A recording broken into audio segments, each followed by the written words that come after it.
The Washington Post wants us to meet the veterans who have joined the Oregon militiamen. Well, some of these men have military backgrounds, which has been played up by the images posted online of them in military apparel. Well, there has been some research done on these guys. John Ritzheimer, he's the guy that made the tearful YouTube video.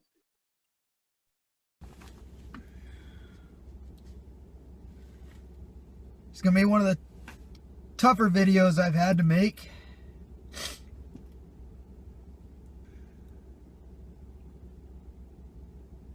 I'm going to start off with my family.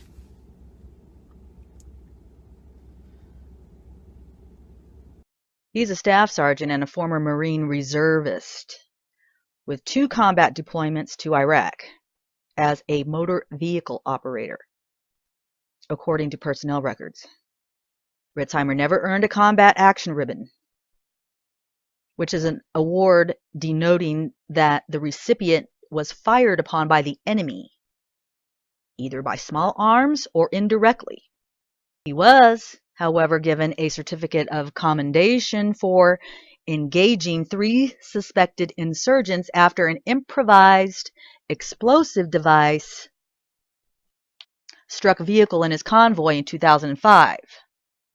Ritzheimer was one of the guys that sponsored a contest where participants were supposed to draw the Islamic prophet Muhammad. Okay? John Ritzheimer, who organized the event. Also with us is former FBI and CIA counterterrorism official Philip Mudd. Mr. Ritzheimer, appreciate you being with us. So you're encouraging hundreds of armed people to gather outside a mosque during a prayer service wearing T-shirts saying F Islam. And I certainly know you have the right to protest. Everybody does in this country.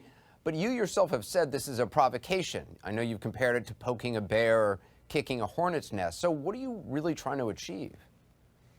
Well, I'm really trying to achieve exposing Islam and the truth about what's written in the Quran. People, even Mr. Mudd that's joining us, he's said that he thinks this is a bad idea. And some would probably argue that, the signers that signed the Declaration of Independence was a bad idea. You remember that? We begin tonight with fast-moving developments after the terror in Texas, a deadly shootout. A Texas traffic cop able to stop 2 heavily armed men shooting and killing both of them.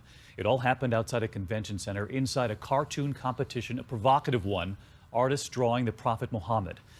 These images coming in at this hour, that is the car the 2 gunmen, roommates, pulled up in, got out and began opening fire. And all that's left now is the burned out frame, the bomb squad, a controlled detonation, fearing there might be bombs inside.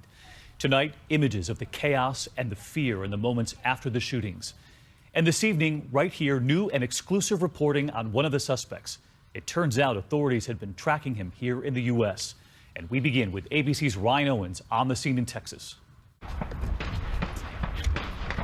A barrage of bullets as 2 suspected terrorists armed with assault rifles are outgunned by a Texas traffic cop and his pistol.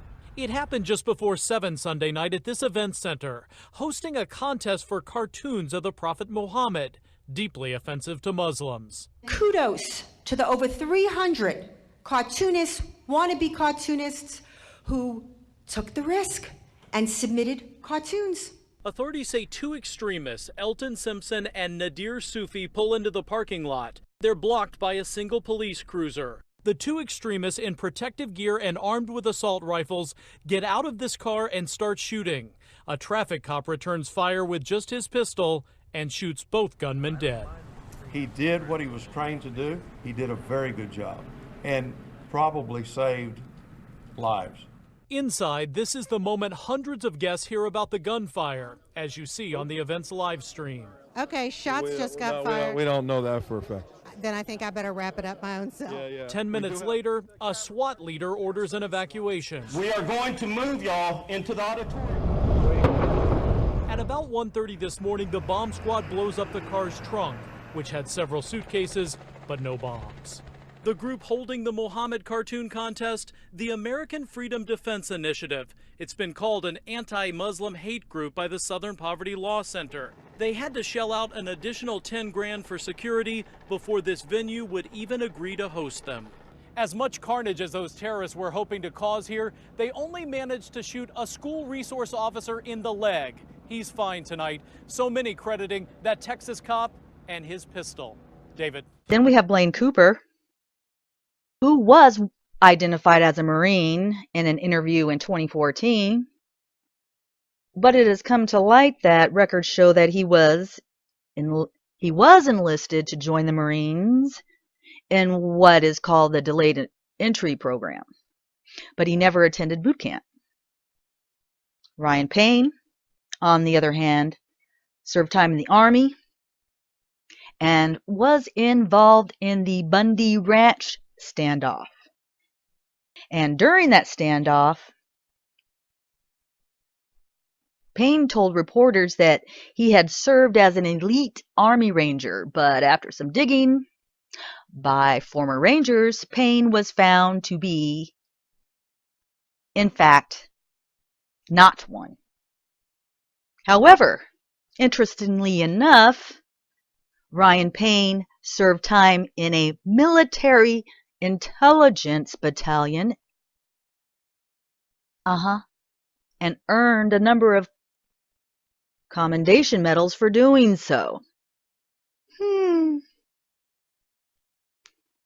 Ammon Bundy already has fellow Americans who have been out in the streets protesting the deaths of their unarmed neighbors, of their unarmed family members, getting pelted and tear gassed by the police. And he says that it's time to take a stand.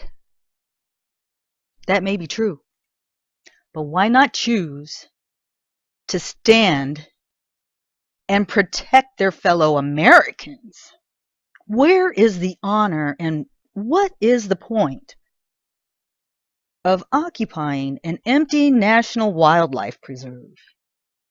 They're making a stand by standing around somewhere by themselves, uninvited. I think the message that could be taken from this is that maybe some of our neighbors that have lost family members out in the streets should invite a white guy with a cowboy hat to protect them. This has been Me the People. Break this news.